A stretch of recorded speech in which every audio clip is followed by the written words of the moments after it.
Good morning, I am Councillor Malcolm Clark and I am Chair of the Economy and Enterprise Overview and Scrutiny Committee.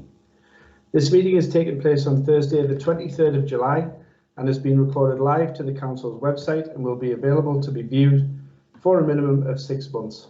I would like to give a warm welcome to members, officers and any members of the public or media who are watching this live feed of the meeting. Please bear with us as this is our first virtual Economy and Enterprise OSC. Just to remind members that the meeting will be broadcast live on the Council website through YouTube and that any footage from the meeting could be used in subsequent media broadcasts. Before I commence with the formal business on the agenda, I would like to cover some of the housekeeping rules for us all to follow in order for the meeting to run as efficiently as possible. For those participating in the meeting, please remember all participants except the Chair must mute their microphone. All participants to blur their background where possible, please. Speak using the chat function on the right-hand side, typing RTS for request to speak. Remember, everyone in the meeting can see the messages in the chat function. When invited to speak by myself as the Chair, remember to unmute your microphone and then when you've finished your remarks, place your microphone back onto mute, please. Once invited to speak, please introduce yourself with your name and position unless you've already introduced yourself earlier in the meeting. If the Chair's connection is lost, the Vice Chairman, Councillor Richard Manchester, will take over until my connection can be restored. If you're having issues with connectivity, try switching off your video using just the telephone function. And if you continue to suffer connectivity problems, you may have to leave the meeting and try to rejoin where you'll hopefully get a better signal. A short announcement regarding COVID-19. I recognise this has been a very challenging time for our communities and want to express condolences to the many families in County Durham who have lost loved ones and been affected by the COVID-19 pandemic. One of our main agenda items relates to COVID-19 and I will make a further statement in this area following that presentation. Moving on to the agenda proper, item number 1, apologies for absence. Have we had any apologies for absence, please? Chair, we've had apologies from Councillors Tanya Tucker. Item 2, substitute members. Do we have notification of any substitutes? Chair, we have no substitute members this morning. Thank you. Item 3, minutes of the meetings held on the 21st of February 2020, and we have 2 sets of minutes from special meetings held on 27th of February 2020 and the 11th of March 2020. If any member would like to request to speak, please do so now on those minutes, and I'll take no request to speak as an affirmation that we're happy to agree those as a true record. No request to speak, so I'll accept those minutes as a true record. Thank you, colleagues. Item 4, declarations of interest. Are there any declarations of interest members would like to declare now? You can declare them now or at the time, but please do declare them if they apply. Item number 5, items from co-opted members. Do we have any items from co-optees, please? None, Chair. Thank you, Diane. And we move on to item 6, which is the presentation to the economic impact of COVID-19 and response. We're joined this morning by Sarah Slavin, Interim Managing Director of Business Durham, who will present to us this morning. And Sarah will be supported by Glenn Martin, Regeneration Policy Team Leader. So I'm happy now to invite Sarah to begin the presentation, please. Thank you very much, Chair. I'm going to share my screen with you just to put the presentation up while I'm talking that through, if that's okay. I'm hoping that's coming up through and I'll just put it onto the main start of the presentation. So hopefully everybody can see that now on the screen. So good morning everyone, and thank you for inviting me to come and speak to you this morning. We've got a presentation for you which is really to bring you up to date on what's been happening in terms of economic support and recovery given the COVID crisis. And what I'm going to take you through this morning is to talk a little bit about the lockdown and the immediate response that we had in the county to support businesses. Then to talk a bit about the emerging impact of COVID-19 on the county's economy and to give you an insight into the recovery plans and the support that we're looking to put in place moving forward. So when the lockdown was announced in March, I'm sure you'll all be aware that the government moved quite quickly to put in place a series of support for businesses and the economy. Listed on the screen there, you'll see the main elements of that support that were available to business, and in particular the scheme at the top, the job retention scheme, I think was very much welcomed and as being quite critical to supporting businesses and enabling them to keep their employees employed rather than seeing a lot of people made redundant very early on. But quite an extensive package there of support that the government made available. I'm sure you'll all have picked up in the press the details of that, but covering both people in employment and also those that are self-employed. Quite a lot of support for the retail, hospitality, leisure and culture sectors that have been significantly affected by consumers not being able to go out and use those, and some loan schemes that were available to businesses that were announced. And I think just an example of how the government did adapt some of its support based on feedback. So they initially announced the coronavirus business interruption loan scheme, the CBIL scheme. There was a lot of feedback from businesses, that particularly smaller businesses, that was really difficult to access. And so they came forward with the bounce back loans, which provide loans of up to 50,000 with a much quicker process for businesses. And I know that's been welcomed by a lot of our small businesses in the county. So moving on to sort of Durham County Council support, a significant element of the support announced by the government was actually then administered by the County Council, and in particular the key element of that was actually the business grant schemes that were made available. And Durham County Council moved very quickly to get the grants out to businesses, and you can see there on the screen that nearly 9,000 small businesses were supported, and that the amount of money that's gone out is just under £100 million, sorry, to support businesses in the county. We know from feedback that we had from businesses that the Durham County Council's approach was extremely welcomed, because it was very quick, very proactive. I believe that we wrote to all businesses before the grants were coming through to tell them what they were likely to get, and also that we applied all of the business rate reductions. And again, we were very proactive in letting businesses know what would be happening and then providing the grants. And my team at Business Durham worked closely with the business rates team to make sure that we tracked down every business that was entitled to a grant through the scheme. And some of those were quite difficult to track down, but we really did make sure that we were proactive in enabling businesses to take up that support where they were eligible for it. In addition to that, the County Council moved swiftly to look at immediate supplier payments, so making sure that businesses were getting paid straight away for work that they were doing for us as a council, and there have been supplier relief packages for important suppliers to the council, and those have been very much on a case-by-case basis, but nonetheless really important in supporting our businesses. In terms of our response at Business Durham, we immediately offered all of our Business Durham commercial tenants the opportunity to defer their rent for the first 3 months of this year, so for April to June, and about 60% of our tenants took up that option. And again, we got a lot of positive feedback because we moved quickly and offered that rather than waiting for them to come and ask us. And we've been responding to, it's probably much more now, but in excess of 300 business enquiries. Particularly in the early days of lockdown, that was businesses saying, I just don't know what to do, I don't know where to turn, what is there for me? But more recently, it's been very much around advice about how do I reopen, and what do I need to put in place? And there's such a lot of information out there that it's been really important to be able to help businesses find their way through that and find out what's relevant and important to them. The North East Growth Hub, which is run by the North East LEP, has had a really good COVID-19 toolkit on there. They moved very quickly to coordinate the information that was available, and we've been signposting businesses through to that and working very closely with them to make sure that that the County Durham specific information was available there on the Growth Hub too. And an important role we've had, I think, has been gathering weekly intelligence about what's happening in the business community in County Durham and feeding that into civil servants and the Growth Hub. And again, that's been about trying to let government know whether their packages of support have been sufficient, lobbying for additional information, and it feeds into to what they're going to need to address as the economy starts to recover as well.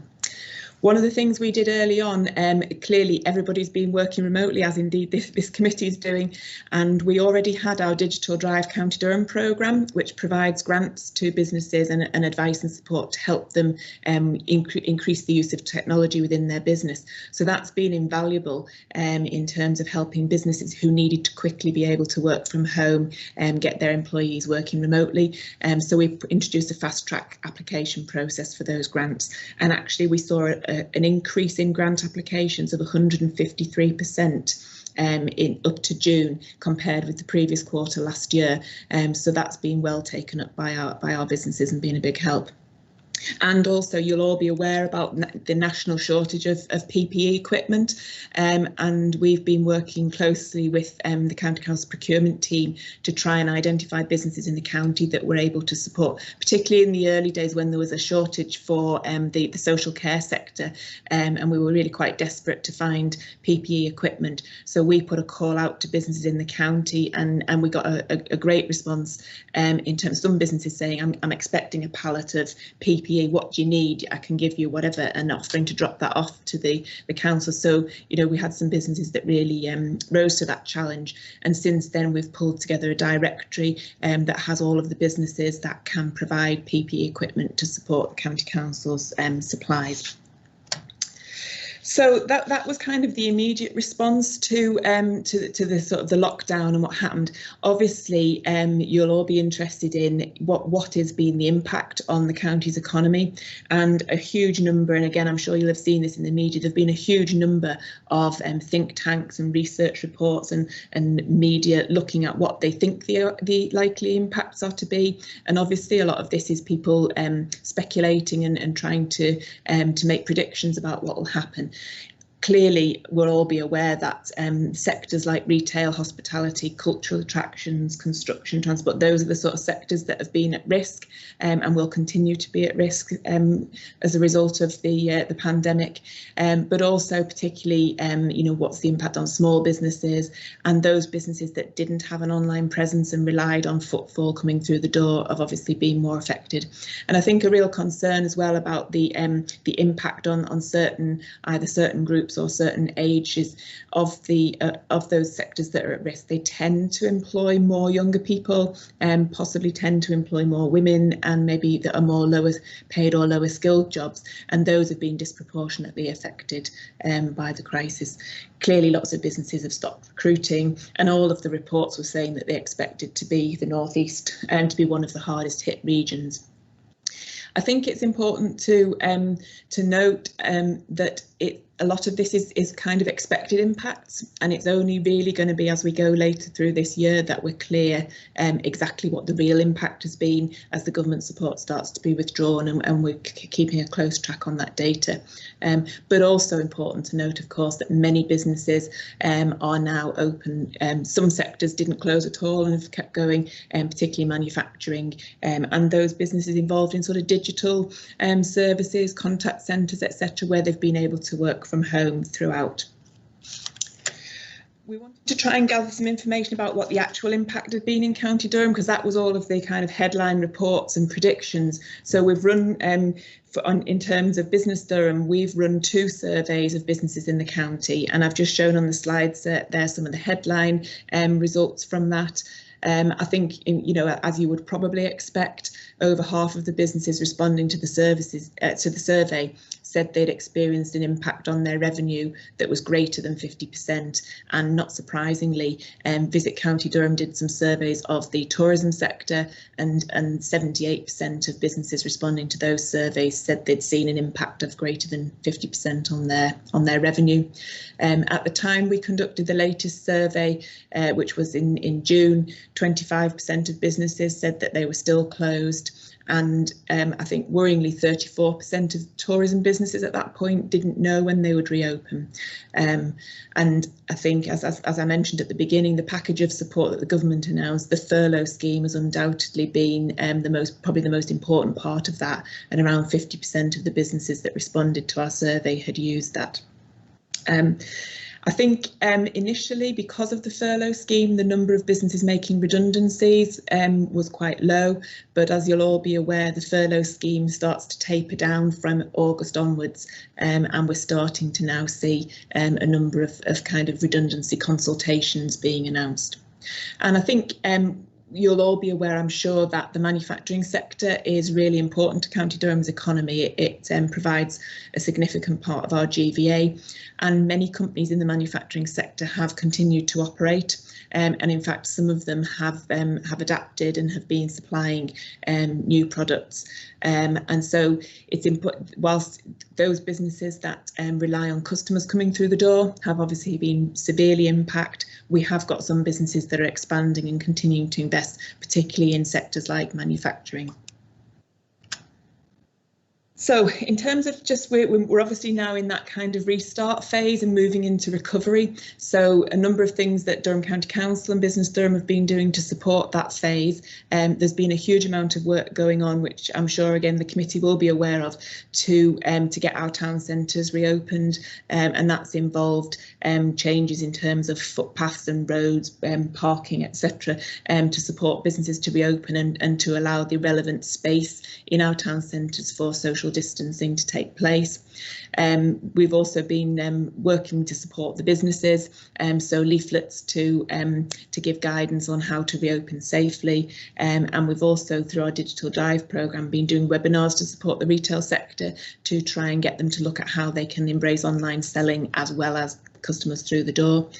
Visit County Durham have been looking at a hyper-local destination marketing campaign, because clearly there's a real balance here in terms of we want to ensure that safety must be the top message, and we don't want to see lots of people descending on certain attractions as the lockdown eases. But at the same time, our tourism sector does rely on visitors coming through, so a campaign that's very much around encouraging people to go and visit the almost like the hidden gems and the sort of local offer that we have within the county. We've got a new programme launched called Jobs Fuse County Durham, which is in partnership with the National Careers Service, who've been given some additional support, and that's really about putting in place the necessary support for people who are going to lose their jobs potentially when the furlough scheme ends, or are worried about that, and lots of support there that can be provided to them in terms of their career options. And we've been looking at refocusing our existing business support programmes to make sure that they're supporting recovery. So an example of that is we have the Durham Business Opportunities Programme, which is all about supporting our micro and small businesses in the county and helping them find new market opportunities and take advantage of the support that's available to them. And we're looking at a specific strand of that now that's going to help out those very micro and small businesses with marketing advice to help them find new work, basically to support their recovery. So that's an example of how we're trying to use what we've got, but to make sure it's really focused on how we can help businesses with recovery. And also, I think everybody anticipates that there's likely to be an increase in the number of people wanting to start up in business as a result of either losing their jobs or being worried about that.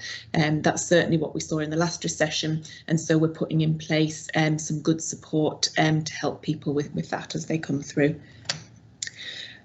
You'll probably all have seen the announcement that was made by the Chancellor a couple of weeks ago about the plan for jobs. And a number of the things within that, there's still quite a lot of detail that we're waiting for to come out in terms of how all of those schemes will operate.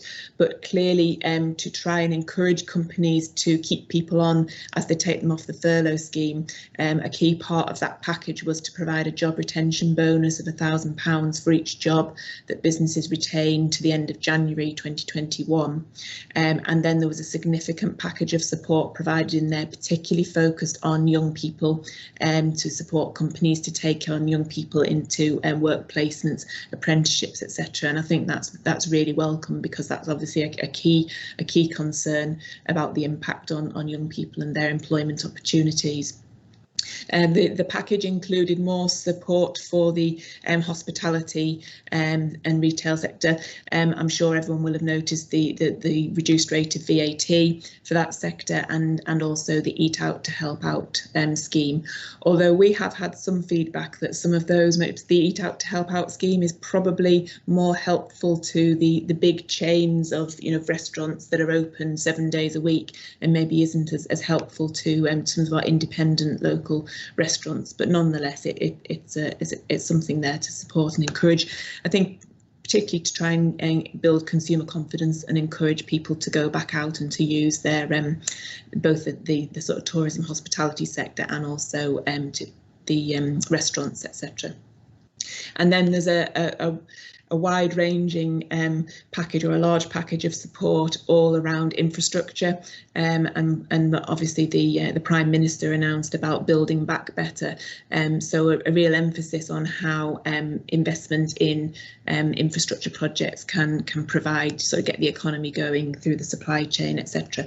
And the North East is receiving, I think it's £47 million of money through, which will come through the North East LEP, and that's to accelerate some of the major projects in the county. In the region as well as the county.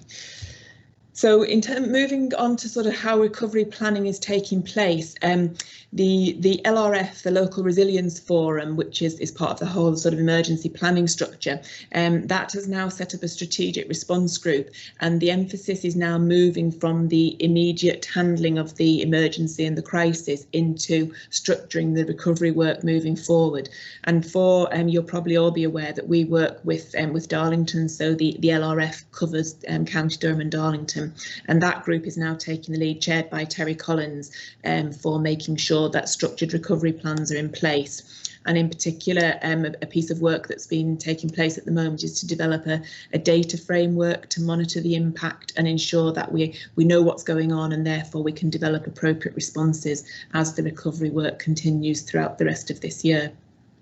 At the regional level, the North East LEP have established an economic response group which pulls together the local authorities, the key business representative groups, the universities, etc., to lead the development of a phased recovery plan for the North East. And so there's a lot of work going on at that level to identify what the North East region needs from government to support economic recovery into the future. And then at the County Durham level, through the County Durham Economic Partnership, we're also developing an action plan for recovery, which will feed into and take account of what's being done at the regional level. And in terms of some of the next steps that we're doing as a county, as I just mentioned, we're coordinating what we do with that regional level response, and we're developing an action plan at the County Durham level. I think it's important to say that we're trying to take this in phases. So there's been the, if you like, the immediate sort of support needed to get the economy restarted and to help businesses. And we're still probably in that phase at the moment in terms of making sure businesses have the support and advice they need to actually restart again. And it's then looking at the second phase is really about how do we live with COVID and how do businesses operate in an environment when COVID is still around. So that's all very much about making sure you can operate but with appropriate social distancing. And so we're moving into that phase now.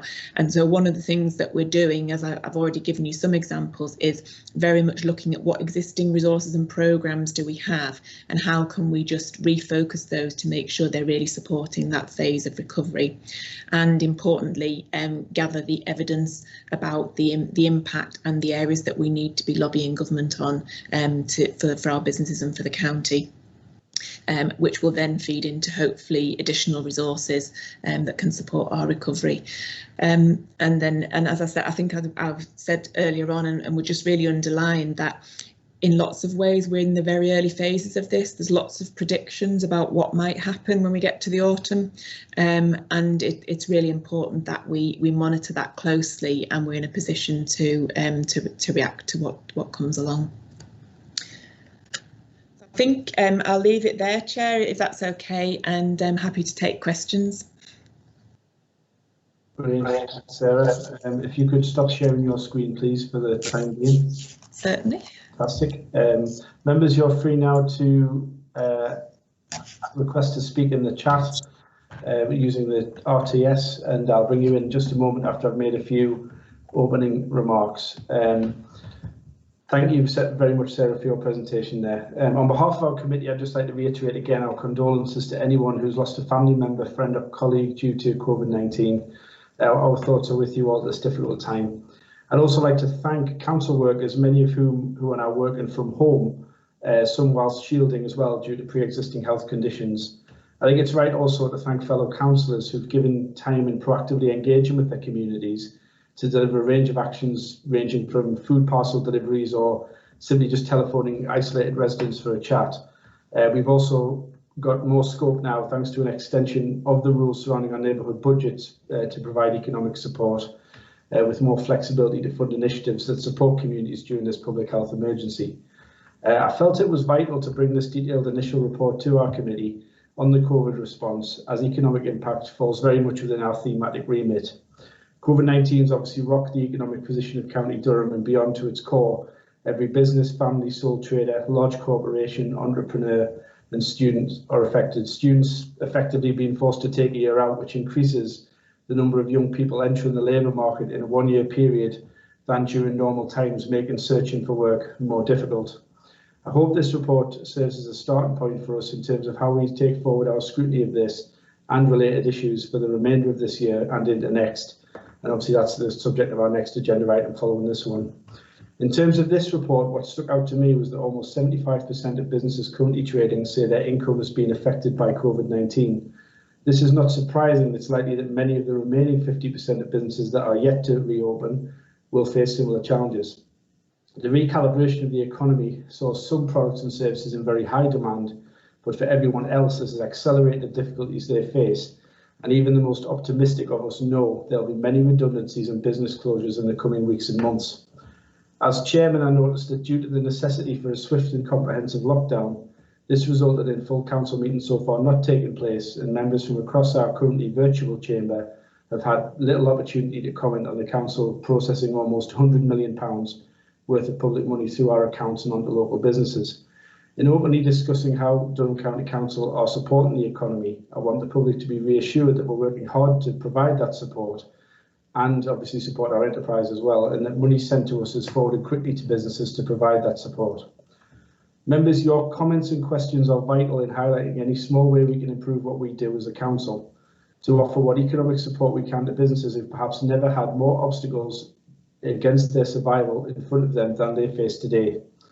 We could yet face other serious economic challenges if a second lockdown is required, and whilst we hope this does not occur, if our scrutiny helps highlight areas where we as a council can optimise our support, then this is a very worthwhile discussion for us to have this morning.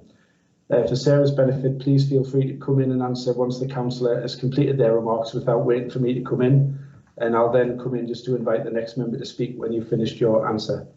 Can I now hand over to Councillor Mark Wilkes for your question, please?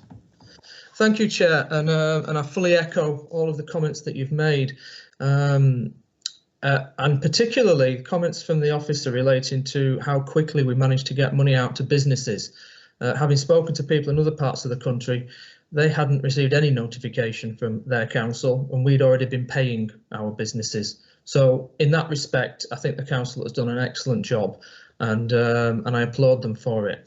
In terms of what the officer mentioned about the most recent government announcements about support, I do think that I do feel that it's not enough, and I do feel that some of the priorities that have been put in place there are not really the ones that I would be wanting to do. And to give you an example, the stamp duty cut is giving a £15,000 tax cut to somebody selling a £2 million or £3 million house. That strikes me as not the best way to be trying to help getting people back into jobs and getting the economic recovery. And I think they need to revisit and recognise that councils are self-employed and a lot of businesses are struggling, and we need to be putting more emphasis on that. And there's only so much we can do as a council. We need the support of government to actually do that. I'd like to just bring up a couple of points from the report, as well as from the presentation from the officer. And the first one's regarding paragraphs 26 and 27 in the report. I don't know if it's possible to put those up or not, but I'll just read one little bit. We had 279 responses to a business survey in April, and that then fell to 180 responses in in June, so 99 fewer responses. And what those responses were suggesting was that over 50% of businesses felt they couldn't survive beyond the following 3 months. Now, I'm keen to know what those 99 businesses that didn't actually respond are now doing, because the suggestion appears to be that there's been an improvement between April and June, but we may well find that a lot of those businesses that haven't responded are no longer operating and have gone bust. And I'm just keen to hear from the officers what they're doing in terms of contacting back companies that have been in touch with us and then didn't follow up with the second round of that consultation. So that would be the first point I'd like to make. But the more important point, I suppose, for myself at the moment is in relation to page 40 and within the report, the presentation from the officer regarding the local discretionary grants.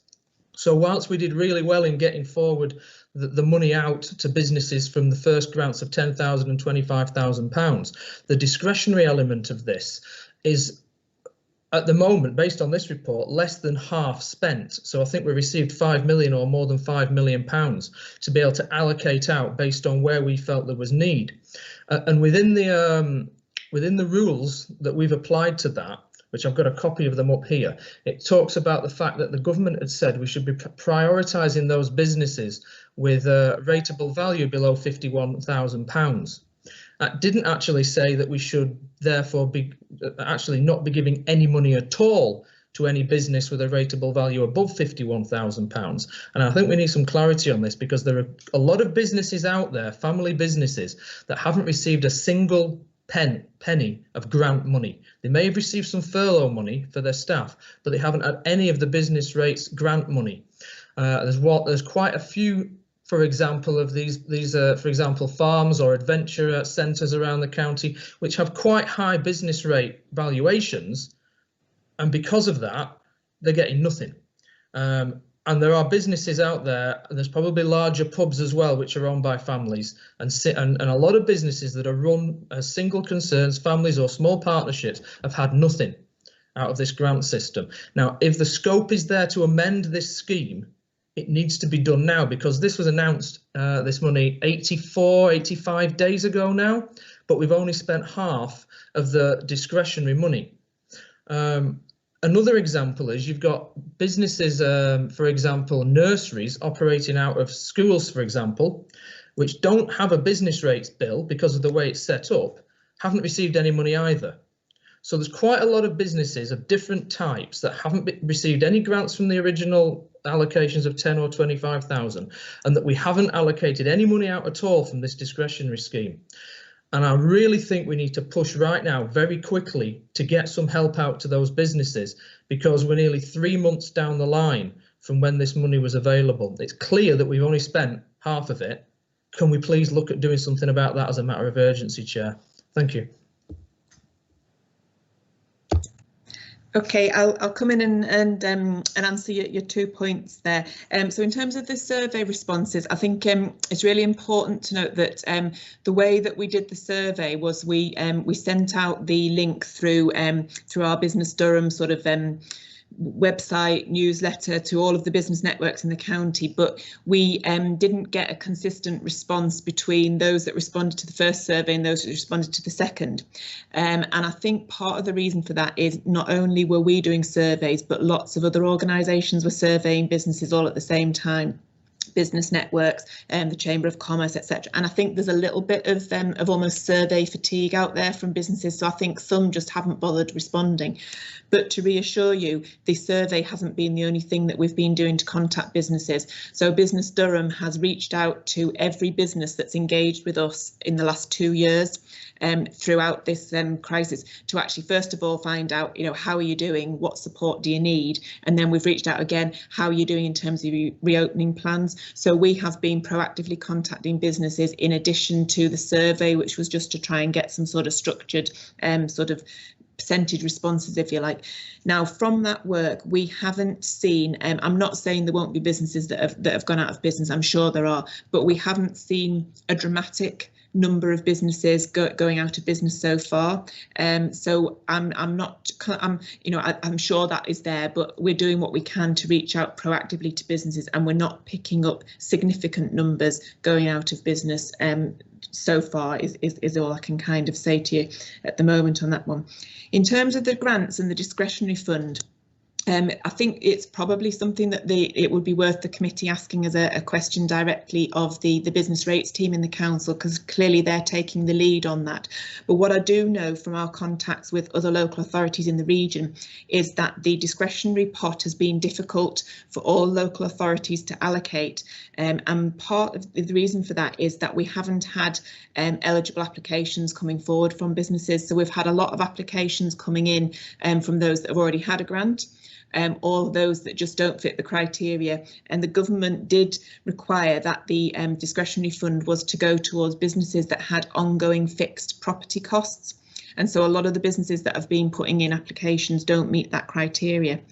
I do know that the business rates team are at the moment revising the criteria for the discretionary fund, and I believe that sort of second phase of that is going to come out very shortly. What I'm not 100% sure of is the detail of exactly what that adjustment to the criteria is, and I think therefore it might be sensible for the committee to ask that question from the business rates team directly. I think the only other comment I would make is I totally take your point about businesses that have a rateable value above 51,000. There are lots of those in the county who haven't been able to access this grant. I'm just not sure that the amount of money that's in that discretionary fund would go anywhere near. If we were to say, right, we'll lift that cap, that would mean there's a huge number of businesses there to support, and there isn't enough money in the pot to do that.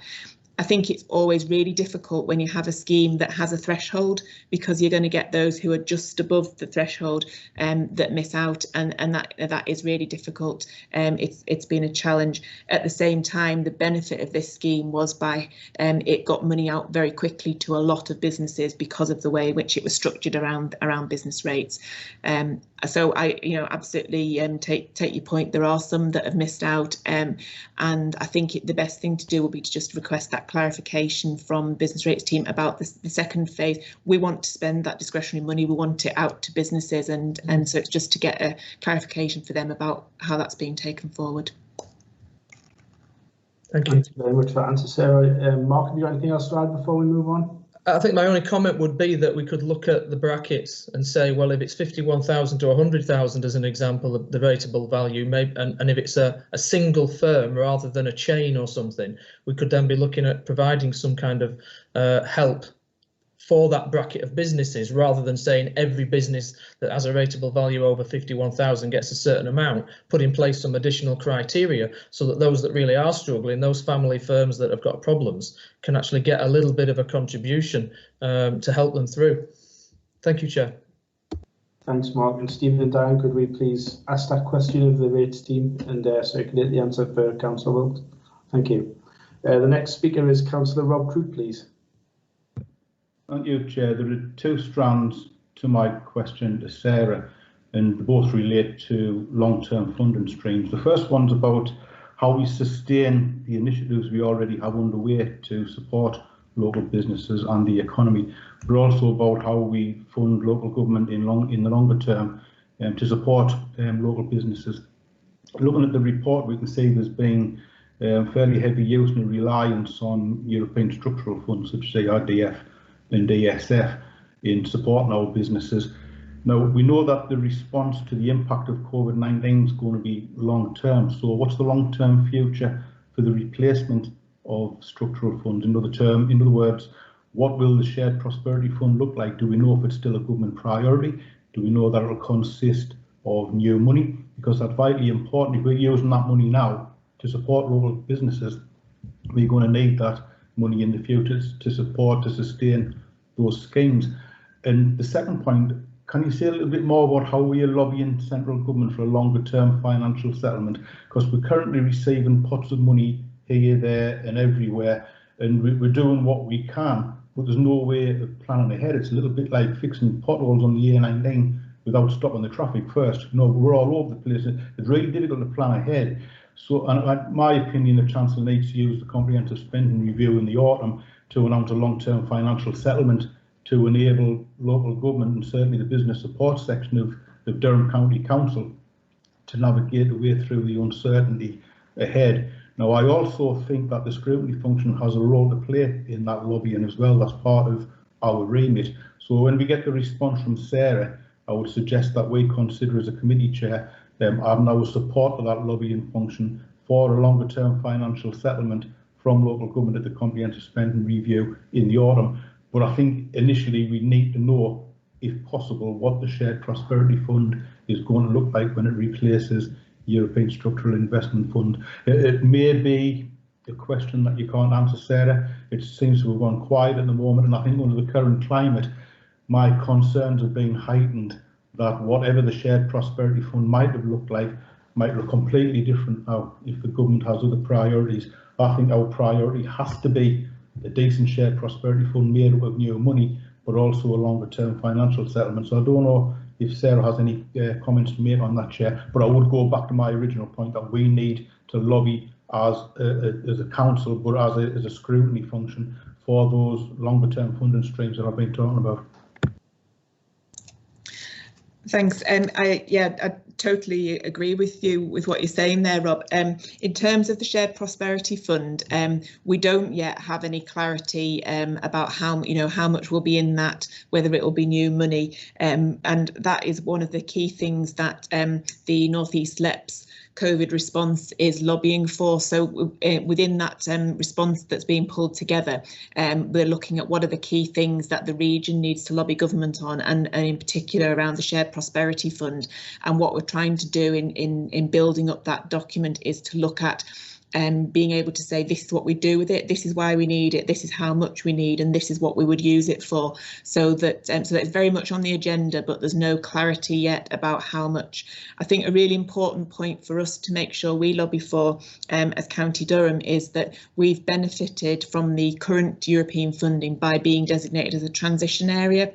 So we have a ring-fenced pot of money that has to be spent in County Durham, and a slightly higher intervention rate from the grants.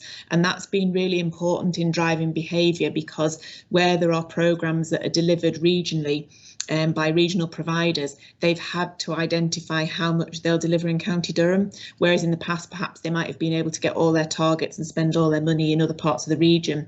This time round they've had to deliver stuff in County Durham because the money is ring fenced for County Durham and the targets are ring fenced for County Durham. So that's been really beneficial for us as a county, and we need to make sure that whatever the shared prosperity fund looks like, it continues to have that sort of ring fencing, I suppose, for our sort of specific needs. So I think all I can reassure you is it's very high on our agenda, and we're trying to work closely with the North East LEP and the other local authorities in the region to really lobby for that. But we don't have any clarity yet from government about what that would look like. I think the only thing that maybe I take some comfort from is the fact that the levelling up agenda. Sarah? Sorry, that might be me freezing for a second. I do apologise. I was just going to mention, obviously, the government still seem to be talking about the levelling up agenda, which was clearly part of their election campaign, and I think that's important for us in terms of the shared prosperity fund has to be a key part of how we look at levelling up, in my view. I'm not in a position to answer the element around the sort of longer term funding for local authorities. I think that's probably something that that John Hewitt and Jeff Garfoot and the team will be leading on. But I absolutely agree that it's really important to recovery moving forward. Thanks, Sarah. I'm not sure whether that was you or me that froze there, but I think everybody froze, so I do apologise if I inadvertently jumped in there. I would just like to associate myself fully with the comments Rob made. I think we do need to know what's going on with our future funding, whether we then celebrate that news or lament it. It will be helpful just to know where we stand as so we can plan for the future. And I'm sure that Business Durham's not the only external organisation that will benefit from that information. Can I invite Councillor Elizabeth Scott to speak, please? Thank you very much, Chair, and thank you, Sarah, for an excellent presentation. At the risk of sounding very gloomy, Bank of England are predicting the worst recession on record. Commercial premises are going to be very badly hit in this whole situation. What are we doing about our big development sites? I'm thinking of Akeley Heads, particularly in terms of future proofing against such things as has happened now, a pandemic. And secondly, future-proofing it against becoming a white elephant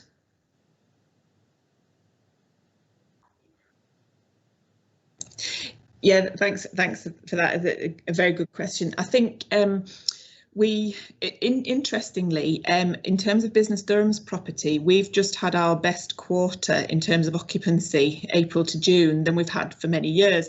And I think some of that has been a response to, as I was talking about, businesses that have been taking new opportunities, pivoting to supply things to the healthcare sector, for example. And at the moment, my staff are inundated with inquiries, and we've got 5 new business lettings this week. So it's really going to be interesting to see how this pans out. I think clearly the office market is a concern, because with businesses have realised their staff can work well from home. My personal view is that I think we're going to see a hybrid in the future. I don't think this is going to be the end of offices, but I think people are going to use offices in a different way. And social distancing does require that you need quite a bit of space in order for people to work in an office but still be distanced.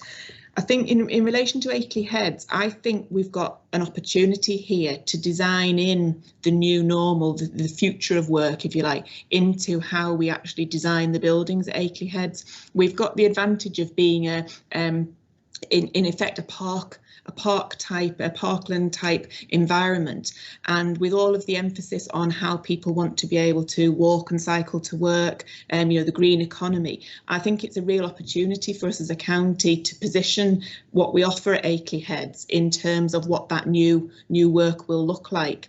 So I think there's lots of reasons for us to be optimistic. I'm not sure that we necessarily have all the detailed answers yet about how that will look, but I think I would rather be in the situation of having that opportunity to design that now than be sitting, for example, in Newcastle city centre with a lot of office buildings packed into a tight space, where with high rentals, etc., and having to start that from scratch, having to start looking at how you adapt that at this point in time.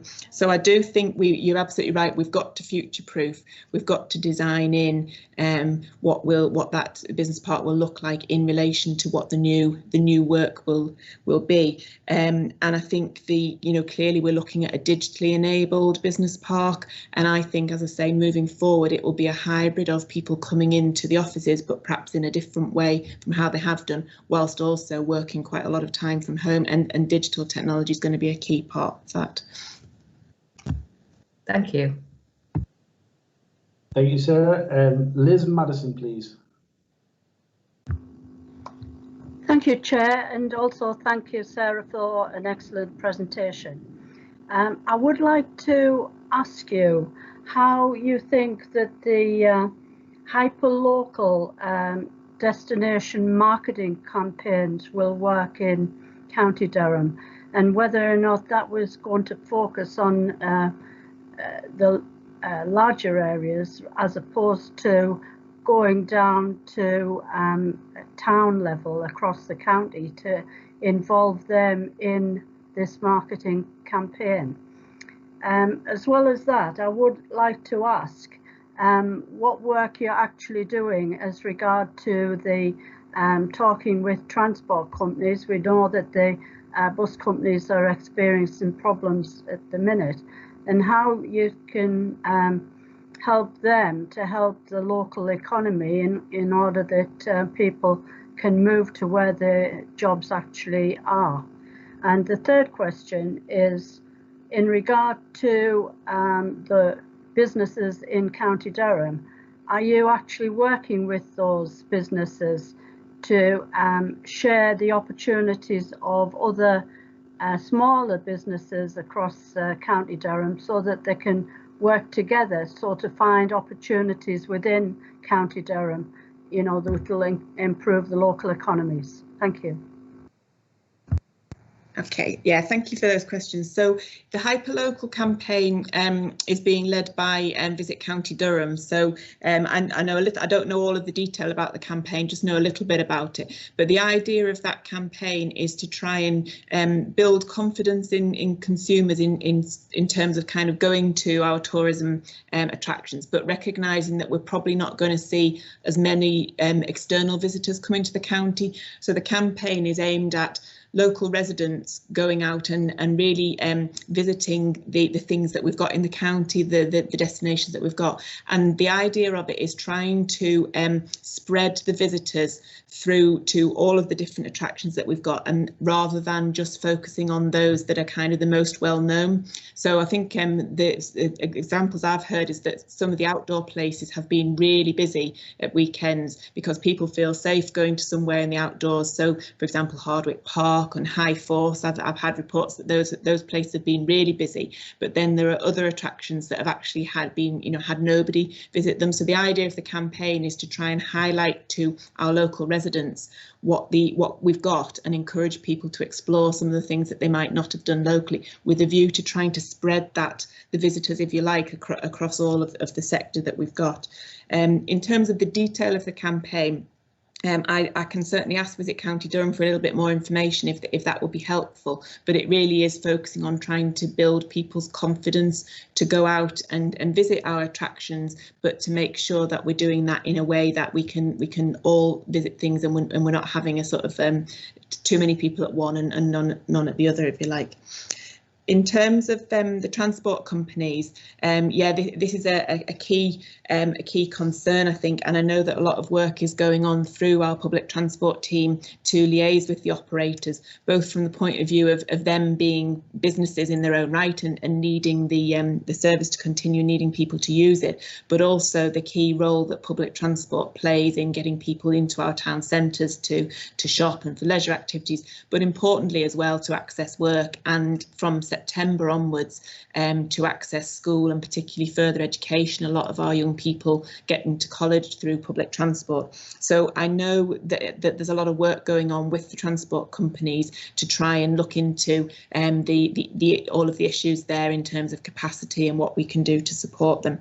I don't have the detail of that. It's not something that I'm dealing with on a daily basis, but I'm sure we could, if there's something sort of specific questions that you want answered there, that we'd be able to get that from Dave Wafer and his team in public transport. And in relation to your final point about businesses in County Durham and sharing opportunities, I mean, absolutely, that's really, really important. And I should have mentioned really in my presentation that we've got some really strong business networks in the county who are really good at pulling together the local businesses in their area and supporting each other. And I can think of a particular example, say, for example, the what used to be Derwentsside Business Network and is now the Do Business Network up in the sort of Concert area. They've been really strong in supporting each other, pulling together, offering opportunities to each other, as well as supporting the community. So there's a huge amount of that goes on. And from a Business Durham point of view, we do our best to support that activity. And particularly a lot of what my team do on a daily basis is to put companies in touch with each other who need things. So, a company here needs that. So you say, oh, well, a company over there, they could do that for you. And a lot of what we do is about making those connections.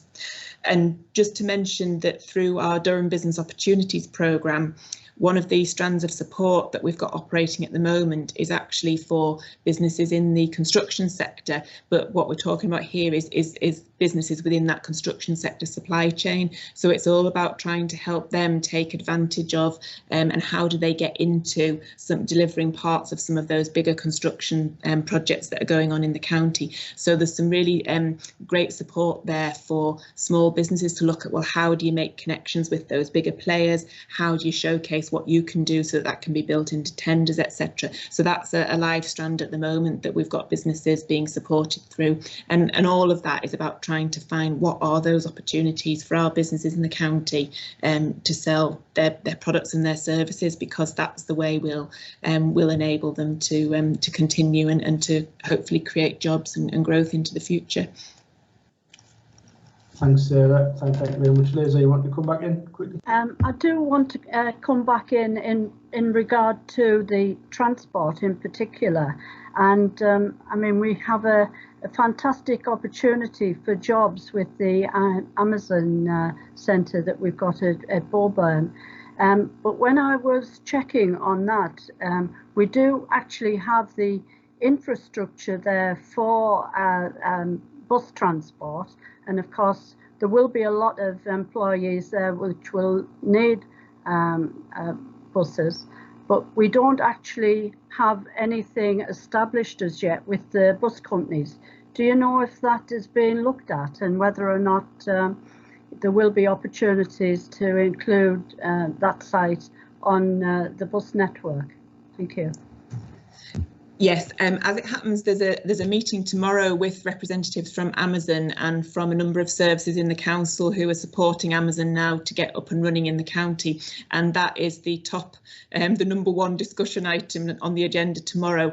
And I believe that there's some discussions going on with Amazon around what's necessary in terms of getting the bus services to run. I mean, ultimately, this is about a commercial negotiation, because there's a cost to the bus operators in running services that if they don't currently run to the site, there's a cost involved, but there's active discussions going on with representatives from Amazon and from the county council, and there's a meeting tomorrow on that. So I think we're all hopeful that there'll be some sensible solutions found for that. Yeah, it's such an important opportunity, isn't it, for us and for jobs, so we've got to make sure that we find a way to get that to work. Yes, that's excellent news. Thank you. Thanks, and Liz. if I could have some feedback, Chair, on some of the other points that Sarah indicated, we could have some more information provided. That would be helpful. Thank you. Thank you, Liz. I'm sure that'll be fine. Can I bring Stephen Gwilym in quickly, please? You want to make a point on tourism? Thank you, Chair. Yeah, it's not just a point on tourism. I think there are a number of areas that have been discussed this morning around the impact of the County Durham economy from COVID, specifically tourism, culture, transport and leisure. It's just to say that in developing our work programme, Chair, the newly appointed Corporate Director of Regen Economy and Growth, Amy Harhoff, has indicated that she'd really like to attend a future meeting of the committee to provide members with more information on those areas that haven't necessarily been covered in as much detail in this morning's presentation.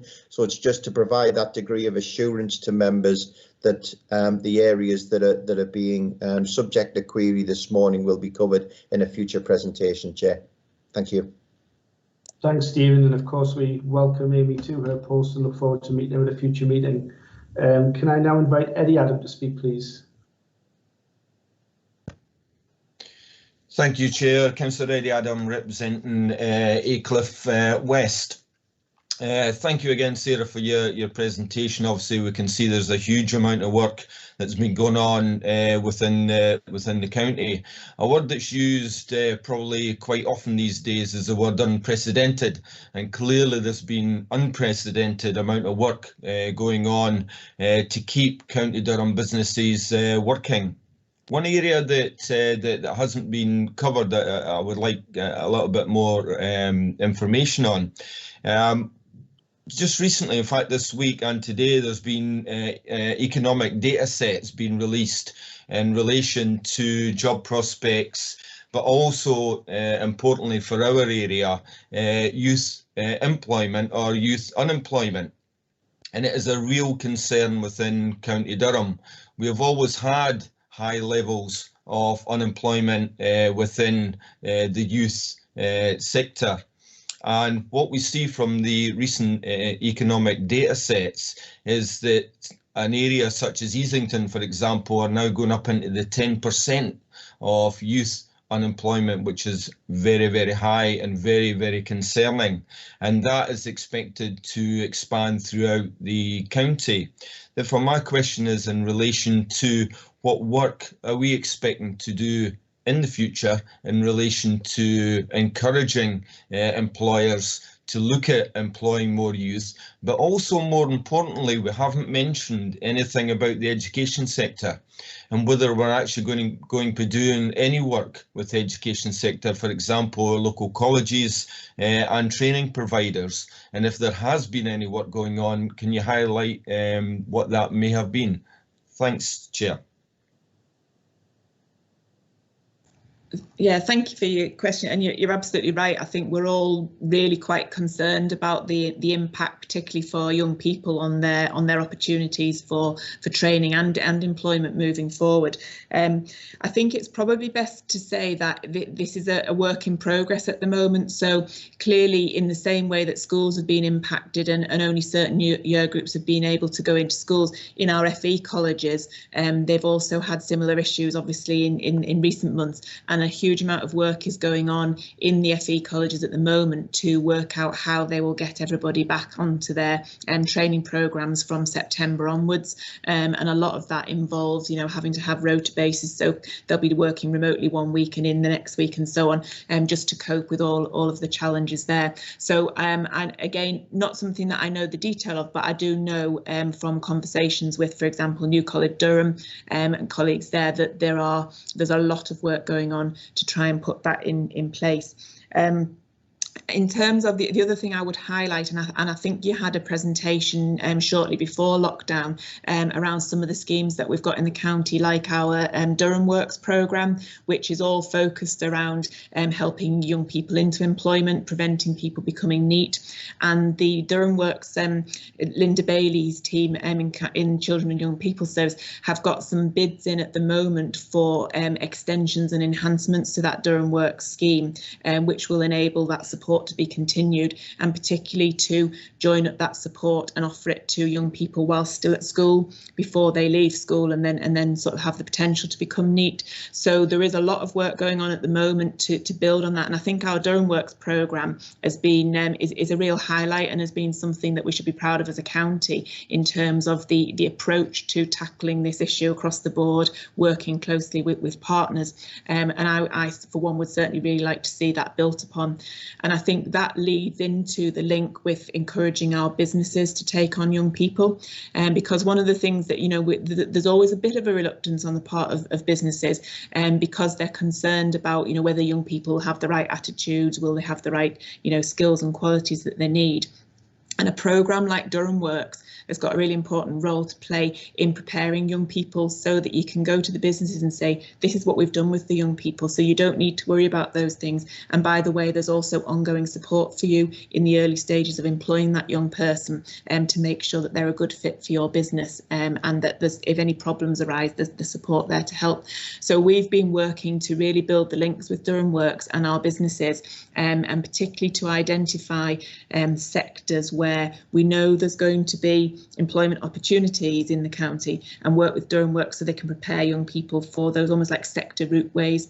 Now, the whole sort of COVID-19 situation in some ways has put a bit of a pause on that, and we're very mindful that we don't want to be approaching businesses at a time when they're not sure whether they can even continue to employ their existing staff, and saying to them, oh, and by the way, please will you take on some young people? So we've got to be sensitive about how we do it, but I think it's really important that we don't lose sight of it. And as you say, we've got those programmes working with young people, that we continue to, as the recovery starts to develop, to work with businesses to say, well, could a young person be the solution to, and sometimes a young person can be a bit cheaper to employ than somebody more experienced, but if that's right for the business and right for the young person, then that might be a good thing to do.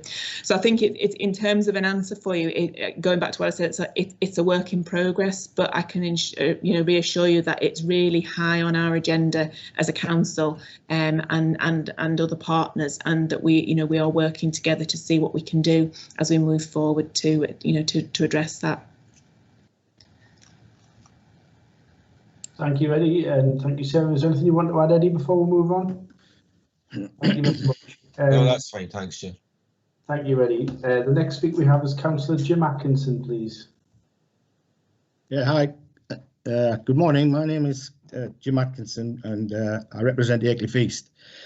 And as many of you may know, that we have an industrial estate in our ward, Sarah and I, and it's clear to see, and especially I'd like to say thank you, Sarah, this morning for a very good presentation, and I fully understand how much work you've had to do here. There's a tremendous amount of work that you've had to do, and I can probably illustrate the point by telling you that I went to a pension meeting the other day, and the Durham County Council's pension fund was running very healthily at about 3.1 million. And of course, after the virus in the markets dropped it down about 300 million to 2.7. But since they went down, they've managed to resuscitate, if you like, and they've come back. They're pretty close to where they were originally, which illustrates how hard organisations like yours have worked, Sarah. Because what they've done very, very quickly. They've got the information out, and they've helped people as quickly as they possibly could, which is really important. Don't get me wrong. There's plenty of there's a long way to go yet, and the markets will be changing all the time. But that just shows how hard everybody's worked up until now, and they've done very well. In terms of the industrial estate that we've got, I sometimes wonder, especially when we go out trying to fund people, we tend to get serial people applying for funds. And I've found that our trading estate maybe doesn't, I don't know whether it's a communication thing or what, but I don't know if they know about what funds they can get, what help they can get, and whether we had to go looking for them in the first place when this virus all started. I know there wasn't many people came to me, but once it got started, I did know that your organisation was on top of it and was looking very carefully at it all. And so sometimes I wonder as councillors what we can do to help, and if we have a business community as well that has regular meetings, and they haven't been able to meet because of the virus. And if they can maybe communicate more how much help they can get, how to work funding into their organisations. And also on the pension fund, I came across something it might be interesting and not many people might know about, but it surprised me in the first place, which is a thing called distressed debt. And this is where the markets look for places that are struggling, but they're very viable companies. They've got everything in place. They've got customers, they've got materials, and they know exactly where to go. But they start running out of money. Now, in many ways, if I was just wondering, from your organisation, are they keeping a close eye on this sort of thing? Because I mean, it's very sad for somebody in that situation to lose a business. And in some ways, it's good that there's people out there who are going to be prepared to pick it up and take it on. But my question's around, are we looking out for those kinds of things? And are we careful to be getting as much help as we can when we're not absolutely certain that they all know where to go to find the help they need? So my question basically is down to, hopefully, I mean, we know there's a massive downside on everything that's happened to us up to now. But we're learning a lot all the time, and clearly from what you've told us this morning, you're getting a massive amount of information. Is there anything stands out particularly where, you know, it's never going to be like that again? We're going to move forward. Are we in the right direction? You've alluded to many, many things that are taking us in the right direction, but a little bit of good news telling us that there's things standing out a mile where we need to do this in the future. We can't go back to that. We can't go back to that. And I mean, just an example for myself, this Teams that we use now, it's not suitable for everybody. In many, many ways, it's a big help to us, especially from a communication point of view. So if you can just give us I mean, you've given us pretty much all the information we've needed up to now, but just one little bit of good news before we move on would be great. Okay, well, that's a challenge, isn't it? No, I think what I would say, you know, we do our best to try and make sure that we get information out to businesses, but you can always do better, can't you? And so in terms of asking for your support, you know, anything you can do, if you do talk to businesses in your constituency areas, anything you can do to point them to where there's a good source of information. So the Business Durham website and the North East LEP, you know, the Growth Hub COVID toolkit are the key ones I would say to direct businesses to. I know we've had a number of inquiries come through from members of the council in terms of businesses that they are talking to, and we're always happy to receive these, and my team will immediately respond and contact the business and support. That's what we're here to do. So anything you can do to help us in terms of sharing information or directing them, signposting them to us, I suppose, so that we can help is always really appreciated. I think, you know, in terms of what you're saying, the ways of working, a lot of our business networks have now got their heads around how to use things like Teams and are really exploiting the opportunities of doing virtual networking. And in terms of good news, we're probably seeing more businesses attend meetings virtually, networking meetings or webinars, than we would if we'd put it on as a physical event. So I think sometimes it's much easier. You can just spend an hour on that screen and then get straight back to your work. Whereas if you'd had to travel to a venue, sometimes that's maybe, you know, too much time out of your day. So I think there are some positives there, that maybe it makes it easier for businesses to get involved in that kind of networking and webinars. Although I personally don't think it'll ever replace that sort of face-to-face networking that you can do. In terms of other positives, I suppose the thing I would emphasise is that for finance for businesses, we do have at the moment both the Finance Durham Investment Fund and also the North East funds that are funded through ERDF money and money from the European Investment Bank.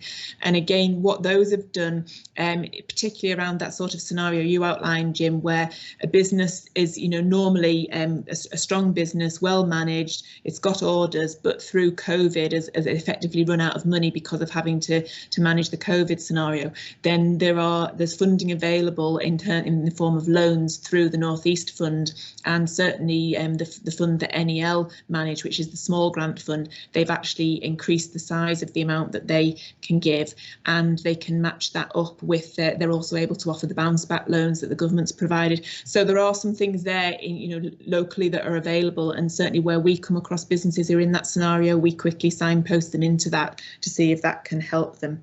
And I guess just in terms of as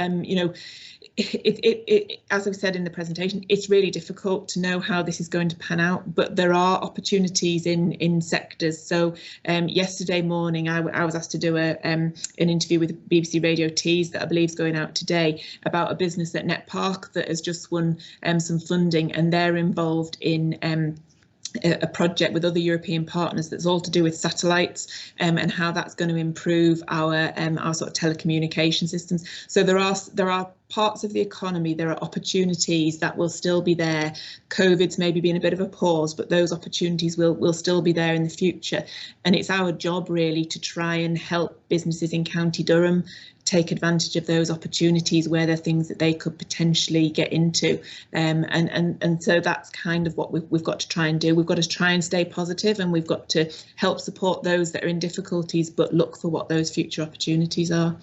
Okay, thanks very much for that, Sarah. Thank you. Thanks, Jim. I have one more registered speaker wanting to speak. So anyone else wanting to come in, please type RTS in the chat, and we'll invite Rosemary Morris to ask her question, please. Yeah, thanks very much, Chair. Rosemary Morris, co-opted member. Thanks for that, Sarah. A very useful presentation.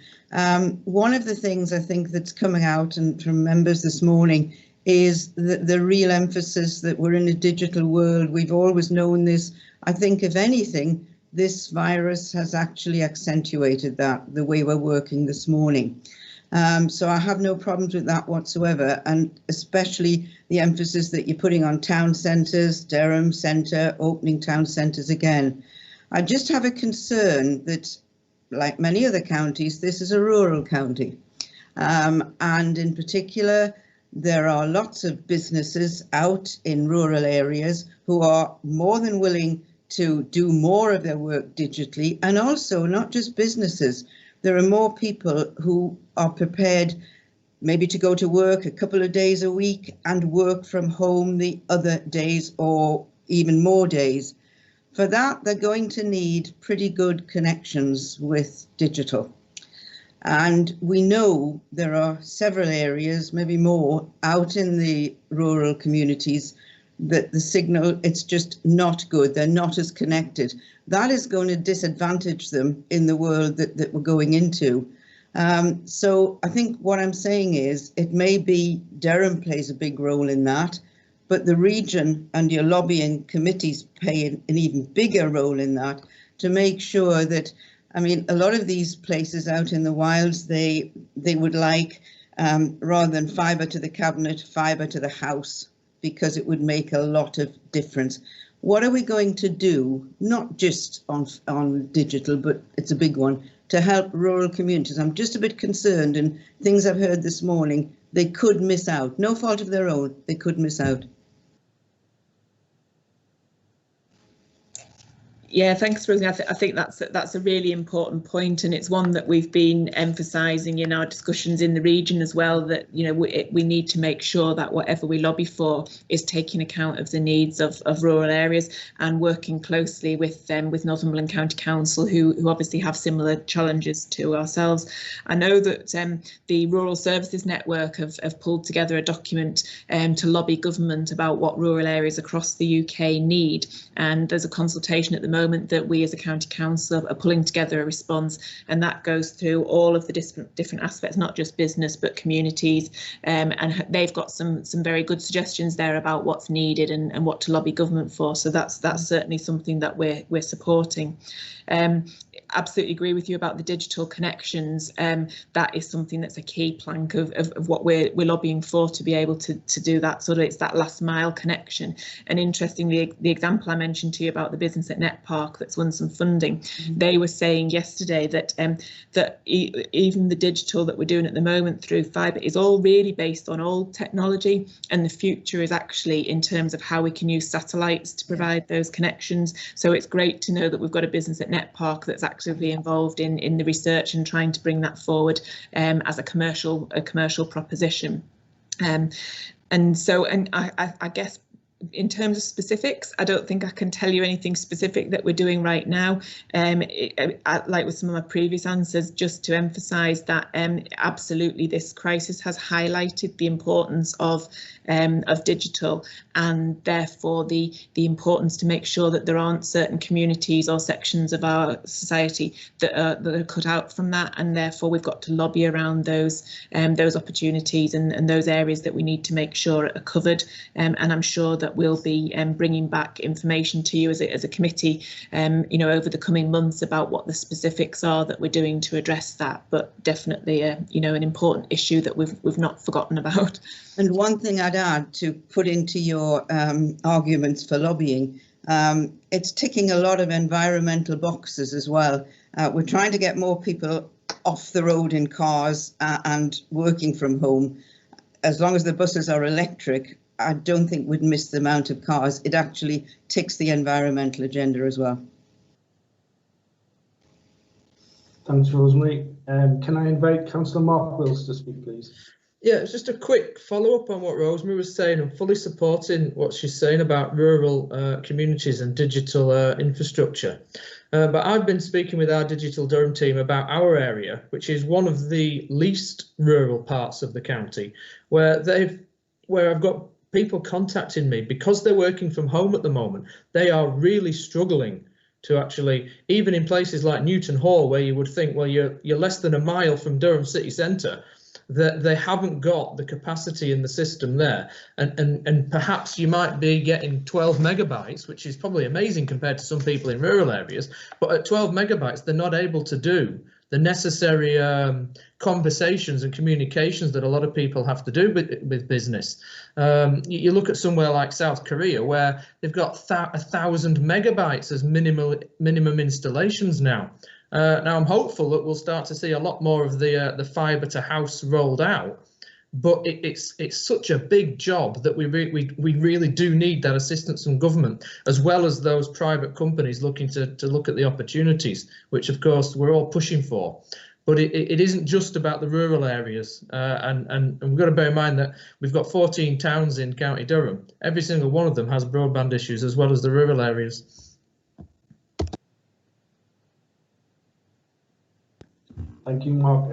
Sarah, do you want to make any additional comments? I know these are just comments by members. I have got Liz Madison who wants to comment in relation to this one. So if I can bring Liz in, and then perhaps you'd like to comment further. Liz? Yes, Liz Madison, Spennymoor, Middleston. I would just like to say in regard to the rural areas that we've got around Spennymoor, and in fact Digital Durham have been doing a lot of work for one particular location which was getting very low speeds, and gave the connections to one of the big telecom companies in order to get grants for the local residents, and new grants became available in March for individual properties, and also where those properties actually have businesses operating, there was an opportunity for a bigger grant.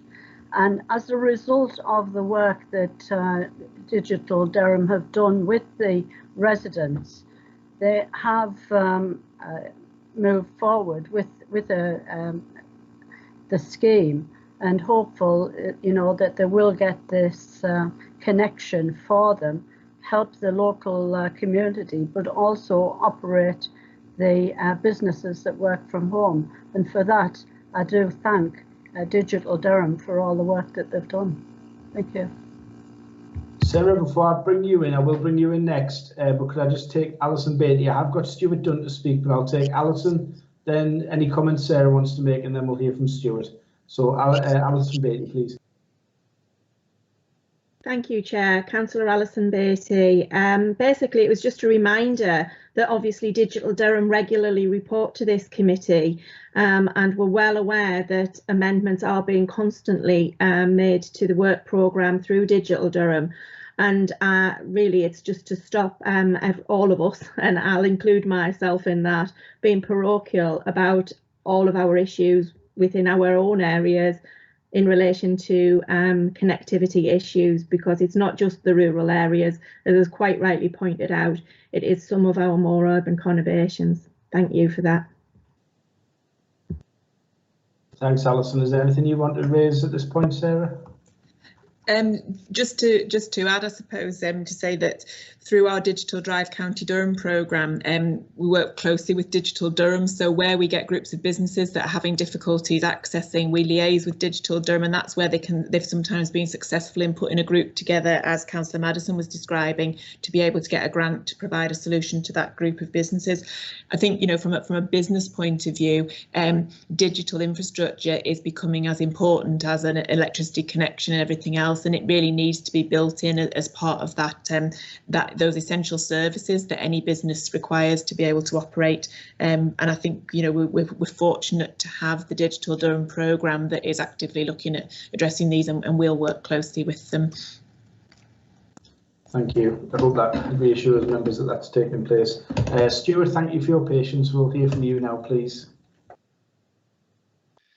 Thank you. Yes, I'm Stuart Dunn. I represent Coxo, and we've got a thriving front street in our village. And thank you for all of the support which has gone to local businesses. There's been a very positive response for the support that we've had. Sarah, also thank you for a comprehensive report, but can I extend that, because behind the front street trading activities, we've got an awful lot of self-employed and very, very small businesses. So can I ask, did the survey go out to self-employed people who are running very, very small businesses, and what support is available to self-employed people?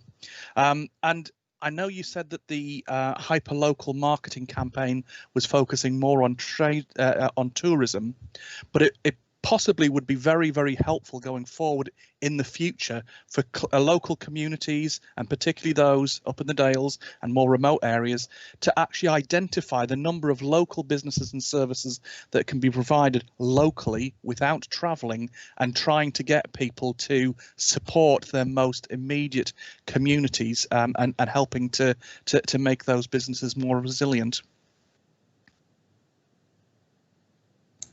Yeah, thank you for that. So in terms of the self-employed people and the survey responses, just to say that, yes, we didn't send it directly to businesses, we sent it out through all the channels available to us, but actually we got the highest number of responses from people who employed either just themselves or under 5 people. So there was quite a heavy emphasis in the survey on those really micro businesses, the self-employed, and those that employ just a few people. So I think the findings were probably quite representative of that group, more so than perhaps the full business base of the county. In terms of support for self-employed people, what I would say is that through ourselves and the enterprise agencies in the county, people who are self-employed and running a business are as entitled as anybody else to receive support, and we deal with lots of self-employed people coming forward for with inquiries. So please do direct them to Business Durham for support. I wouldn't say there are specific solutions just for self-employed, but a self-employed person needs the same as support as, if you like, as a larger business. You need to know where's your cash going to come from, who are your customers, what are your opportunities, what support is there in terms of grants and funding to sort of make your business work, and that we're well equipped to provide that sort of support. I mentioned through the Durham Business Opportunities Programme that we're going to have this specific strand around, which is really focusing on the micro businesses. That would include self-employed people in terms of how to find new markets. If you had a full order book and then COVID hit and all of those business opportunities have gone, how can we help you market yourself to find new opportunities? So that's going to be coming forward very soon. And also, just to mention that through our Durham Ambitious Business Starts programme, that's about encouraging more businesses to start up, but it's also about supporting those people who've started a business and are in their first 12 months of trading. And some of those, I think, have been particularly badly affected by COVID. So that programme is live now and has got a specific offer to those people who've just started up in business and need some support and help and guidance on taking their business forward. And that programme of support is available now, and that includes some one-to-one support, but also some opportunity to work with others in a similar situation and to sort of that peer-to-peer knowledge sharing and information. So there's quite a bit of support there, I think, for self-employed people, and definitely please do, if you come across anybody, please do send them our way, and we'll be happy to connect them to what we can to help them.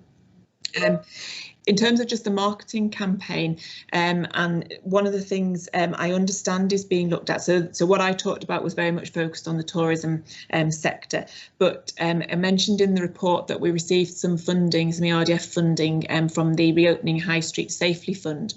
And one of the things that can be spent on is around campaigns. So both campaigns to businesses about what they need to do, but also consumer-facing campaigns. And I understand that we're looking at now a kind of buy local type campaign that's really about this is not just about the shops on the high street, but it's actually about all the small businesses in an area and how we can encourage people to buy local. So I believe that that's being actively looked at the moment. And the other thing that we're looking at is opportunities for our small businesses to take their products to customers. So if people don't want to travel into town centres, for example, how can we promote what the offer is to consumers and then get those products to them? And it's obviously, if you're a very small business, to do that on your own is really quite difficult and costly. But if we can join some businesses up in a particular community, then that would, I think, would work well. So there is some work going on at the moment to design that, and very much I know it's something that is high on the agenda of the FSB as well, the Federation of Small Businesses, about how we can really promote that and what local companies have we got and how do we encourage people to buy local and to use local businesses. Thank you for that response. There was a huge amount of information there. If you could send local members some details of some of those schemes as they come on board, that would be really helpful with some of the queries which we're getting to support our communities. Thanks very much. Thank you, Stuart, and thank you, Sarah. I've got nobody else expressing a wish to speak at this point, so can I take this opportunity to thank Sarah for her time this morning. The presentation, hugely informative, massively important area for us, but of course Glenn as well, who's supported her in this meeting and helped prepare as well. So thanks to you both for your time today. Colleagues, we are recommended to A, note the content of the report, B, receive further updates on evidence of the impacts of the COVID-19 crisis as part of the committee's 2020-2021 work programme, and receive further updates on the initiatives designed to minimise the impact of the crisis as part of our committee's 2020 to 2021 work programme. And of course, we have got a couple of items that will be coming back to members from questions raised during today's discussion. So can I take it that we accept that and move forward to the next agenda item? Thanks very much, Sarah. Thank you. Okay, thanks, colleagues. Obviously, before we move on, just like to make one last thanks from our committee and me as chair to our staff at Durham County Council and partners who continue to provide and deliver support to the business sector in County Durham during this pandemic. Moving on to item number 7, our work programme refresh for 2020-2021. Can I invite Diane Close, our Overview and Scrutiny Officer, to present the report, please? Thank you, Chair. The report before committee this morning asks that members consider and agree the proposed work programme for the Economy and Enterprise Overview and Scrutiny Committee, which is attached as Appendix 2 to the report. The report highlights that the proposed work programme is designed to be flexible to accommodate items that may arise throughout the year, and also provides the opportunity for the committee to respond to any further issues arising as a result of the COVID-19 pandemic. In responding to the requirements for virtual meetings with focused agendas and fewer items of business, both the Chair and Vice Chair felt that it was very important for this work programme to be prioritised, clearly identifying those key items to be discussed in formal committee and those items which it was felt could be considered by a briefing note which will be sent to all members of the committee, with members having the opportunity to ask questions which will be subsequently responded to by the relevant service grouping. Moving on to Appendix 2, this clearly sets out the proposed work programme, which includes items already identified by the committee for inclusion when delivering your work programme in 2019, together with any new areas which have been identified. The work programme also clearly identifies agenda items proposed for discussion in formal committee and those to be considered via briefing note. In addition, the committee needs to consider the suggestion from the newly appointed Corporate Director of Regeneration, Economy and Growth, which has previously been mentioned by Stephen, that she attends a future meeting of the committee to provide members with an overview of the impact of COVID-19 on key areas of the service grouping which haven't been covered or haven't been covered in detail by the presentation given to members this morning. And Stephen mentioned that would include tourism, but also culture, leisure and sport as well. Moving on, the committee is recommended to receive and comment on the proposed work programme, agree the work programme as attached at Appendix 2 and the flexibility it offers to respond to any emergency issues during the period of the work programme. Thank you, Chair.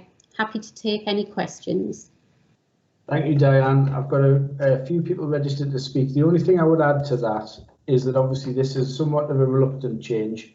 We didn't welcome the fact that we had to take things off our previously agreed work programmes, and I would reiterate that it's not designed to take debate away. We want people to read the reports, contact the officers, so that it's more of a practical thing in relation to COVID-19. We simply don't know how long we're going to be in this virtual setting, but we have to. I think there's a chance, and I don't know whether Diane or Stephen might want to come back on this point just to clarify it.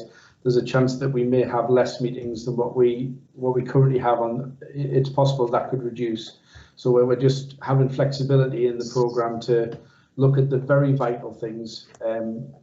You should know by now with me as chairman that I don't so much mind if people say things that other people might find difficult to hear. I want to give members opportunity to say whatever they want to say, providing it's in order, of course. So I'm happy to I'll bring people in the order that they've requested to speak. So I'll start with Mark Brooks, please. Thank you, Chair. And that last comment, yeah, there might be a few people aren't too happy with what I'm about to say, so I apologise. On page 63, there's a reference to town and villages and a way forward report. About 3 or 4 years ago, myself and my colleagues in our group put forward a proposal for some villages regeneration money, and the year after, the cabinet member actually brought that forward, and we ended up with a £10 million regeneration fund, which was doubled at the start of this year to 20 million. Now, the problem is that the number of schemes that were submitted, which I've found out is currently sat at 22, which is a lot less than I expected, I'll be honest with you. Only 11 of them have been scoped. Hardly any of the money has been spent. I'm not sure whether that way forward report is going to look into that, but January next year strikes me as too far off for us to be looking at why £10 million, which came into being able to be used last March, not the March just gone, the March before, has still not been spent to regenerate our villages and towns. Because one of the key things that you'll find if you look at those 22 that have been put forward so far, and I'm sure there'll be a lot of councillors wanting other things putting forward, one of the key things in there is the regeneration of front streets. And particularly in my case, I've got the one that I submitted was for Fromelgate Moor Front Street with my colleagues, because we feel that there's a desperate need for regeneration of it.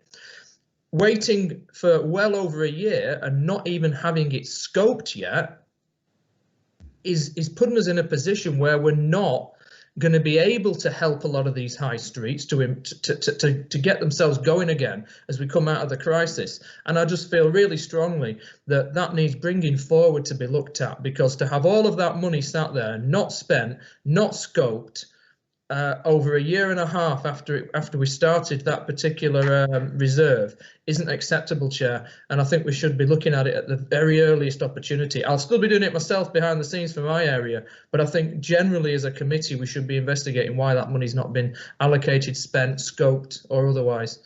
Thank you, Chair. Thanks, Mark. We'll obviously take that point on board and have a look at that. I think the point you made right at the end there was relevant to me, that obviously that this wouldn't be the only opportunity you had to raise that point. And there's other mechanisms. I appreciate due to lockdown there's less opportunity to do that. So I do take your point on board with that. Can I invite Liz Madison to speak, please? Yes, thank you, Chair. In fact, my question is very similar to Mark's question, in the sense of the retail support, and also the master plans are in there for January. When I made inquiries about what was happening with the town and villages regeneration, I was advised that a report was expected to go to Cabinet in September, and if that is still the case, to move these into January. I do think the issues that we've got in our town centres, and some of them are in a dire straits. I am aware of businesses that have closed in my own town, which will probably be similar to other towns and villages elsewhere. I do think it's important to have discussion on these particular aspects earlier, rather than leaving it until January. We need to get on top of everything that's happening with the regeneration and trying to revitalise these businesses. And I would ask that these be brought forward on the programme. Thank you. Thank you. Obviously, we take that request on board. Like I say, we're bringing this forward today. I would just reiterate to members that there are a number of big items that we've put in for the meetings that come in September. You're talking about budget outturn, quarterly reporting on things, minutes, no, sorry, not that one, private rented sector and selective licensing. So these are big things, and the housing, impact on housing through COVID. So, we will look at that. It may mean larger meetings, longer meetings. We've tried to balance that off. Can I bring in the chair of the management board, Rob Crute, because he's down next to speak, please? Thanks, Martin. You've already touched on the point I was about to raise, and I mean, I'm pleased we've got the flexibility in this programme. We need to have that to cover the points that have already been raised. And it's always the case that we'll bring reports to committees as and when they're ready. You know, there's not much point bringing reports when nothing to talk about. But I take the point, and we have that flexibility built in. 2 questions. Are we assured of the slots by Den Services that we have these meetings in the diary? Because I noticed that some of the committees look a little bit top heavy. You know, we're going to have 5 items on the agenda with the 23rd of February, or it looks that way by the report. I know that has to be confirmed. But some of them seem a little bit light, some of them seem a little bit over heavy. So I don't know if we need to have a look at that. I understand the need for flexibility, but you know, I think we need to be able to have manageable agendas as well. So I hope I haven't misread that, but it looks to me like we have 5 items coming to committee on the 23rd of February, where I can only find 1 for the 24th of September. I don't know if there's anything to do to put that balance right, Chair. Yeah, thanks, Rob. I think as well, I think part of the reason was to be sort of loading it later on was that we knew that the serious impact of COVID-19 is now rather than later, so it might have afforded us an opportunity to do a meeting, but obviously that's just before PERNA as well. So obviously we're trying to get as much in as we can. Some of these things may be, you know, if the committee feels very strongly that something can come, should come sooner. I think the point that someone touched on, we'd have to check with the service group and that they're able to bring a presentation at that point. But I'm sure, you know, like I say, it's flexible. I'm not married to it insofar as, you know, there can't be any changes. What's key to me is that we discuss things as much as we can, but noting the fact that it's far less than it used to be due to the COVID-19 situation. So Stephen or Diane, feel free to come back in if there's anything you want to add on this, but otherwise at this point I'll take Eddie Adam, please.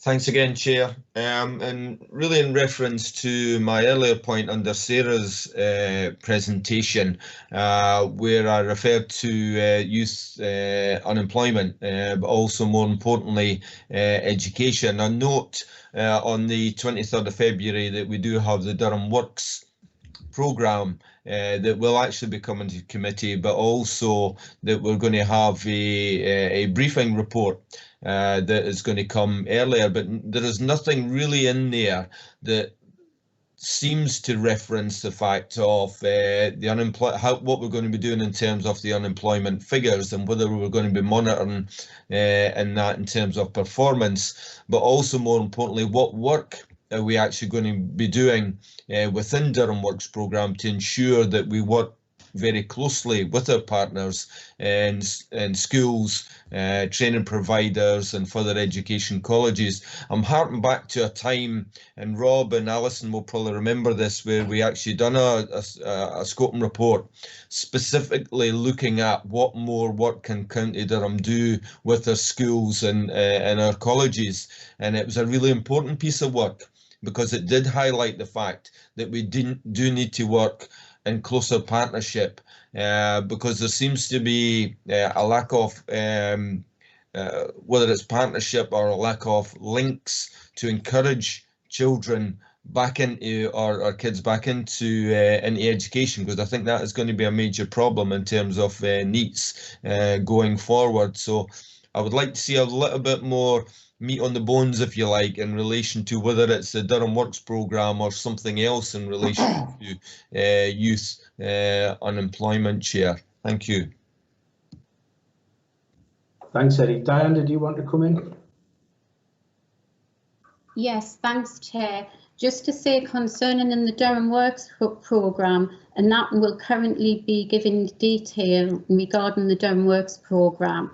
And we were going to include something looking more kind of at stats, but basically because we're having to deliver a very focused work programme and we were looking into the actual performance reports and for the committee to be able to monitor what's happening in both relation to youth unemployment and generally in relation to employment in the county. Something else which was mentioned by the chair previous is just to highlight to members that although we currently have dates attached to the work programme, you'll have noticed that underneath those dates we have it marked TBC, and we basically don't know yet what dates and will actually be getting, because we understand that the corporate committee diary is still under consideration from September to December. So that's why those dates are marked to be confirmed.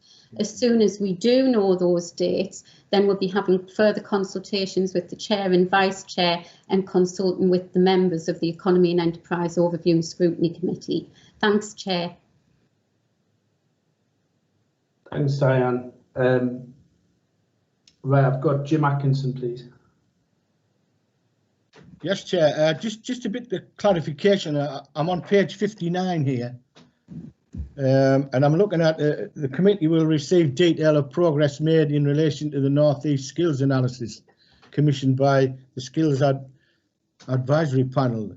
I mean, this is something I'm particularly interested in. I'm just trying to make sure this isn't something a report we're going to sit and listen to. I mean, this is something we're going to scrutinise. Yeah. Yes, Jim. I would consider that to be the same thing. To be honest, you would have an opportunity to speak, question whoever does the presentation. Oh, that's fine. I just thought it was something somebody's going to come and read this out to us, like, and it's something you like or lump, right? But rather than that, as long as we can get into the detail, that's fine. Thanks for that, Chair. Yeah, thanks, Jim. I'm pleased we can clarify that for you. Can I invite David Hall to speak, please? Yeah, just a quick question, really. I was just wondering if there's some opportunity to slot into one of the existing items on there, something in relation to climate change, maybe a joint meeting, or maybe just some kind of review, especially where there's a lot of work going on to look outside of the council as to what can be done with businesses and communities, I think already happening with the teams looking at that, and also while we're providing this support to businesses, whether there's any ways of identifying quick wins, you know, when we're working with these businesses to try and try and help in that regard. So I'm just wondering if there's somewhere we can slot in some sort of discussion or update on that, please. Thanks, David. I'll not comment on this immediately. I'll bring Diane straight back in if I can. Right, thanks, Chair. Just to say thanks for that question, Councillor Hall.